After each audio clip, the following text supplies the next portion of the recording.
Bonjour tout le monde, j'espère que vous allez bien. Je suis très contente de vous retrouver aujourd'hui pour la vidéo des énergies de la semaine du 24 au 30 septembre. Donc voilà, on entame la dernière semaine du mois de septembre. Apparemment les cartes ont envie de parler. Donc on va regarder tout de suite ce qui est prévu pour cette semaine au niveau des énergies. Donc j'utilise l'oracle de l'énergie que je vous ai présenté hier. Pour ceux que ça intéresse, vous avez la vidéo juste avant sur la chaîne. Et on va regarder quel est le message des cartes. J'espère que vous avez passé une bonne semaine. J'espère que vous avez eu des bonnes nouvelles, des éclaircissements. Et puis on va regarder ce qui nous attend.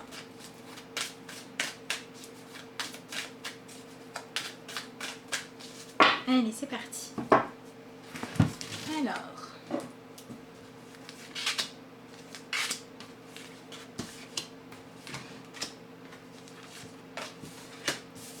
qu'est-ce qu'on a? Ça commence bien. L'abondance en éclosion. Mains et poings liés. Famille heureuse. L'ange de la force. Et le chakra couronne. Alors, on est sur une semaine qui est pas mal dans le spirituel, dans le sens de vraiment devoir faire des choix qui ne vont pas être des choix qui vont être guidés par la raison, mais beaucoup plus par ce qu'on a envie de voir se réaliser dans nos vies au niveau de nos valeurs. Voilà. Cette carte-là, l'abondance en éclosion, on est sur le fait d'avoir eu soit déjà des prises de conscience, soit avoir commencé à comprendre certaines choses, soit des débuts de solutions par exemple, des débuts de réponses. Peut-être qu'on vous a donné par exemple la validation de quelque chose, mais qu'il faut encore attendre pour que ça se passe.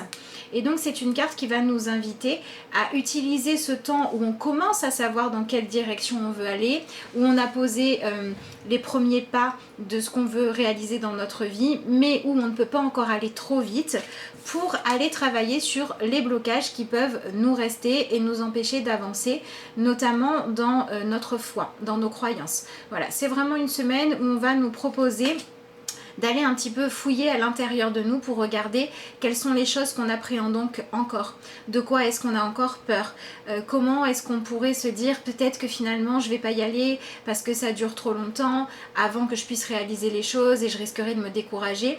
Donc c'est une semaine où on va demander de travailler sur le mental pour le remettre à sa juste place, c'est-à-dire que le mental devient positif quand au lieu de nous faire prendre conscience tout le temps et réfléchir à tout ce qui pourrait être un obstacle, on cherche des solutions pour justement surmonter ce qui peut être un obstacle. Donc c'est une semaine où on va vous demander d'avoir un mental de sportif. Si vous avez envie de vous lancer des défis cette semaine pour prendre conscience que vous êtes capable de vous dépasser, que vous êtes capable de faire plus que ce que vous aviez fait avant, ça peut être aussi combattre une phobie ou une attitude négative où vous avez tendance à être trop dans j'ai peur de pas y arriver, je suis pas capable. Voilà, il faut réussir à dépasser tout ça. Notamment quand vos blocages viennent du fait d'avoir peur de comment les autres vont réagir et surtout les gens qui sont importants pour vous. Voilà, si par exemple vous vous empêchez de réaliser un rêve parce que vous vous dites si j'y arrive pas, je vais plus être aimé, ou les gens autour de moi, ma famille, mes enfants, mon mari, ma femme, peu importe qui, mes parents, vont avoir une image de moi nocive, ou alors je vais avoir du mal à surmonter l'échec, etc., etc. Essayez de voir ça autrement et de vous dire plutôt que vous avez des choses sur lesquelles vous pouvez vous appuyer dans votre vie, des personnes qui sont là pour vous soutenir, et c'est une semaine où on nous demande aussi d'accepter le soutien qu'on peut recevoir de l'extérieur, d'accord ? Ensuite, c'est aussi pour d'autres le moment de faire le tri entre les projets qui vous tiennent à cœur parce que vous avez soit pas confiance en vous, soit des échecs avant, et du coup vous essayez de mettre en place des choses pour dire je me mets en sécurité ou je mets les autres en sécurité, mais je prends pas trop de risques, tant pis si je suis pas épanouie. Voilà, réussir à lâcher ça en fait pour réaliser que chacun est responsable de son propre épanouissement, et que de toute façon, pour que vous puissiez vous sentir bien, vous avez besoin de deux choses. Vous avez besoin de poursuivre vos rêves, de mettre en place une vie qui vous correspond, de relever des défis, et vous avez aussi besoin de tenir compte des gens qui vous entourent, des gens qui comptent pour vous. Donc c'est une semaine dans laquelle on va vous demander de trouver l'équilibre. Alors pour certains, ça peut être trouver l'équilibre entre le temps que vous allez consacrer à votre famille et à votre travail. Pour d'autres, ça va être trouver l'équilibre entre l'énergie que vous mettez dans un projet professionnel et le temps que vous passez par exemple à gérer la maison pour ne pas vous retrouver à vivre dans un endroit totalement délaissé parce que vous avez un projet. Voilà, on est dans cette idée de je dois me mettre dans une situation où je fais ce qu'il faut, je me donne le temps, je me donne l'énergie et je travaille sur moi pour avancer, pour faire évoluer ma vie vers quelque chose de beau, mais pour autant, je ne dois pas oublier d'épanouir ce qui existe déjà de bien dans ma vie au présent. Voilà, le danger cette semaine, ça pourrait être ça, de se laisser un petit peu trop emballer par soit ce que l'on veut obtenir et qu'on est en train de commencer à avoir, soit d'être trop négatif parce que les choses mettent du temps à arriver, parce qu'il y a beaucoup d'étapes avant d'atteindre le but final, et dans les deux cas on se cristallise un petit peu, soit dans la réalisation totale du projet, soit dans le fait de trouver des excuses pour ne pas avancer parce qu'on se dit que les autres vont subir les influences de nos choix. Donc on nous demande vraiment de nous libérer de ça en choisissant de trouver l'équilibre. Voilà. Donc cette semaine, essayez peut-être de travailler votre planning pour avoir quelque chose de juste pour vous et pour les autres.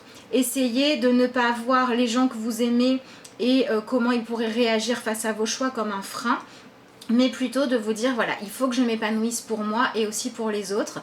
Et prenez conscience que quand on s'épanouit, quand on se choisit soi, quand on choisit ses rêves, c'est pas de l'égoïsme, pas du tout, sauf si on laisse les autres de côté. Mais si on a cette volonté et qu'on fait ce qu'il faut pour trouver l'équilibre, alors on peut réellement s'épanouir, d'accord? C'est vraiment ce qu'on va nous demander de faire, puisque ce vers quoi on essaye d'aller, c'est l'ange de la force, et c'est une carte où on doit réussir à se maîtriser, maîtriser ses instincts, poser un cadre en fait pour que l'on puisse créer la vie que l'on veut de manière productive, de manière constructive. Voilà, c'est cette idée aussi, pour certains ça peut être travailler sur le fait que ça n'est pas parce que vous avez des choses auxquelles vous tenez et que vous avez de nouveaux rêves que vous allez forcément devoir perdre quelque chose. Voilà, on est aussi sur travailler sa foi, dans le fait qu'à partir du moment où on a des rêves et des envies en nous, c'est qu'on a le droit de les épanouir et qu'en tout cas ils doivent nous motiver pour avancer. Et personne n'a un nombre limité d'épanouissements. Par contre, on a tous besoin d'une structure dans laquelle on trouve de la place pour toutes les choses qui nous tiennent à cœur ou toutes les choses que l'on se doit de faire et toutes les personnes avec qui soit on a envie, soit on a obligation de partager du temps de qualité. Voilà. Donc ça peut être une semaine pour certains où ça peut être bien d'aller faire du sport pour restimuler le mental, pour avoir une activité où vous allez ne pas faire du surplace et ne pas vous empêcher finalement de relever des défis et d'avancer même dans le quotidien. Pour d'autres, ça va être justement le fait peut-être de faire moins, soit de sport, soit de travail, parce que c'est votre manière de fuir ce qui vous fait peur et de revenir au cœur de la famille, resserrer les liens. Pour d'autres, ça peut être aussi le fait de se dire c'est pas parce que j'ai eu des choses mais pas tout que je vais devoir faire des sacrifices, j'ai juste besoin de trouver une nouvelle organisation. Pour d'autres aussi, ça peut être être un petit peu à l'écoute de vous-même pour voir qu'est-ce qui vous bloque. Voilà, si c'est une peur, travaillez dessus. Si c'est une trop grande fatigue, vous accordez plus de temps pour mieux dormir par exemple. Si c'est un manque d'énergie, faire attention à votre alimentation. Voilà, on a cette notion de prendre soin de soi tout en prenant soin des autres parce que les deux forment un tout et un équilibre, d'accord ? Donc c'est une semaine de mouvement, c'est une semaine dans laquelle il peut y avoir beaucoup d'amour partagé. Si on s'ouvre à avoir et à donner du soutien, il peut y avoir de belles choses qui ressortent, de belles idées. Et c'est vraiment une semaine où on nous demande finalement d'être guidé par nos rêves, par notre vision d'une vie idéale. Ça ne veut pas forcément dire qu'on va l'atteindre, mais ça veut dire que si on s'autorise à la rêver et à chercher à l'atteindre un petit peu plus, on est dans la bonne direction. Donc si au contraire vous vous sentez stagné, vous avez le sentiment de ne pas avancer parce que vous vous dites que vos rêves sont trop grands ou sont inatteignables, soit vous travaillez sur ce qui vous empêche d'y croire, soit si réellement vous vous rendez compte que vos rêves ils sont illusoires, vous les laissez de côté et vous les transformez en des rêves que vous pouvez atteindre. Pas forcément en 2 jours, mais qui sont concrétisable. Voilà. Il faut aller vers le fait de choisir, de s'accrocher, de donner son énergie, de choisir aussi de se discipliner pour s'équilibrer, que tout ça, ça ait un but que l'on peut vraiment réaliser, parce que sinon c'est un petit peu trop compliqué. Donc peut-être que pour certains aussi, ça va être le fait d'être trop dans soit le côté spirituel, le côté... tout le monde il est beau, tout le monde il est gentil, il faut que je trouve de la place tout le temps pour travailler sur moi, etc. Du coup j'ai pas le temps de concrétiser les choses, je ne vis pas ma vie concrète, il va falloir travailler l'ancrage. Et si au contraire vous êtes un petit peu trop pris par les obligations, il va falloir apprendre à trouver une nouvelle organisation, peut-être à délaisser certaines choses qui sont pas si importantes que ça ou pas si urgentes que ça, pour consacrer du temps à méditer, à rêver, à visualiser ce que vous voulez, et surtout à ressentir ce que vous voulez et à travailler sur votre foi. Voilà. Quelle est la vie en laquelle je crois comme étant une vie épanouie et réussie, et faire ce qu'il faut pour arriver à la créer dans votre vie. D'accord ? Donc, ça peut être pour certains au niveau relationnel, hein. On a quand même la carte de la famille. On a quand même la carte aussi de la libido, donc pour certains ça va être travailler sur trouver l'équilibre de la place à donner dans votre couple pour l'alimenter de bonnes choses pour qu'il vive et pour ne pas tomber dans la routine ou dans l'éloignement, mais ne pas non plus tout focaliser sur votre couple par exemple, et consacrer aussi du temps à faire des choses qui vous épanouissent vous personnellement et laisser de la liberté à votre partenaire. Pour d'autres, ça peut être donc l'équilibre entre les différents aspects de la vie. Et pour les personnes qui sont célibataires, ça peut être aussi continuer à, si vous en avez envie bien évidemment, hein, à visualiser la vie de couple que vous avez envie d'avoir, etc., etc. Mais sortir du fait d'attendre que ça arrive pour vous épanouir, et plutôt chercher à la place à vous demander qu'est-ce que vous voulez, qu'est-ce que vous avez envie de réaliser. Qu'est-ce que vous avez envie de voir naître dans votre vie comme changement, comme projet, comme travail, comme relationnel, à partir du moment où vous pouvez agir dessus. Cette semaine, si vous arrivez à vous consacrer à ce sur quoi vous pouvez travailler, à ce que vous pouvez modifier dans votre vie pour aller vers un mieux, vous allez accueillir des énergies plus positives, et c'est vraiment en sortant de l'attente que les choses soient parfaites que vous allez peut-être attirer la personne que vous espérez plus rapidement, par exemple. Voilà. Donc on est vraiment sur une semaine de se libérer des idéaux qui sont soit irréalisables, soit dans lesquels on n'a aucun pouvoir finalement sur ce qui se passe, et où du coup on est dans l'attente, pour se consacrer aux rêves et aux envies sur lesquelles on peut agir concrètement dès maintenant, faire des choses pour qu'elles arrivent. C'est vraiment à ça qu'il faut se consacrer cette semaine. Voilà, parce que c'est le fait de commencer à agir sur ce qu'on peut modifier qui va nous permettre de nous autoriser à rêver plus grand, à nous enlever des barrières, et qui va nous placer dans une énergie où on dit à la vie, je fais ce qu'il faut avec ce que j'ai en moi, avec mon potentiel, pour créer le mieux possible, donc je m'ouvre à recevoir aussi le mieux possible pour moi.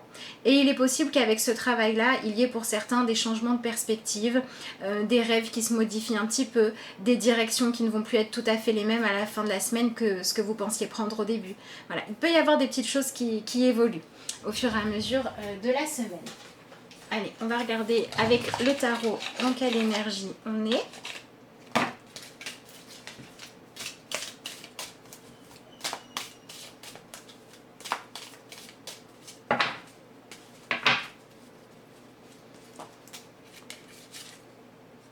La reine de Pentacle, voilà.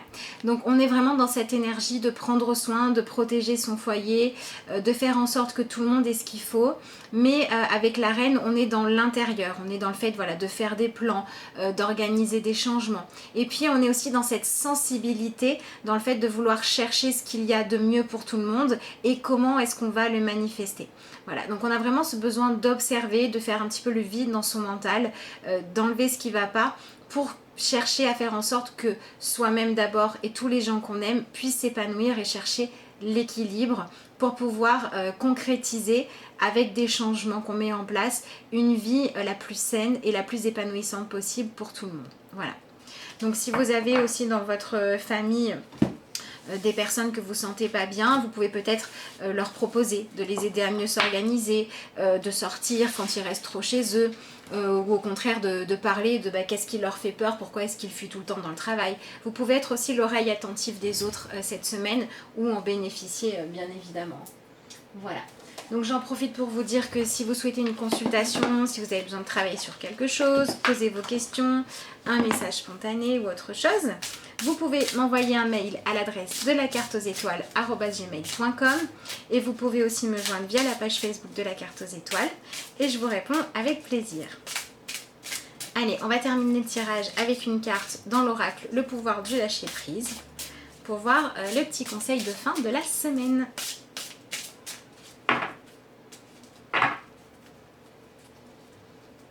J'en ai pris à l'envers, tant pis. Abandonnez-vous à la passion. Voilà, donc pour les couples, c'est une semaine à laquelle il faut consacrer un petit peu de temps à votre couple aussi. Hein.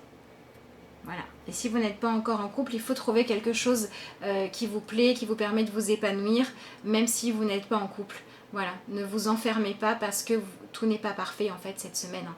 Occupez-vous de ce qui existe, de ce qui est déjà là. Faites en sorte de faire fleurir, de faire s'épanouir plus ce qui est déjà présent dans votre vie. C'est ça qui va vous permettre d'attirer encore plus de bonnes choses. Débranchez votre esprit et sentez le feu qui brûle dans votre ventre. Concentrez-vous sur les personnes et les activités qui embrassent votre passion et laissez-la s'écouler. C'est une semaine où on se fait plaisir. Hein. C'est une semaine où on se fait du bien et c'est une semaine où parce qu'on accepte le présent et parce qu'on se dit bon voilà, j'ai ça dans ma vie, qu'est-ce que je peux faire de mieux avec ça, on attire de meilleures choses à nous. Donc on est quand même sur une semaine d'énergie renouvelée, de confiance, de peps, d'énergie. Donc ça bouge hein, par rapport aux quelques semaines qu'on a passées au début septembre. Voilà, donc j'espère que vous serez contents de ces énergies-là. Je vous souhaite à tous une excellente semaine, un excellent week-end aussi. Et puis je vous dis à bientôt pour de nouvelles vidéos.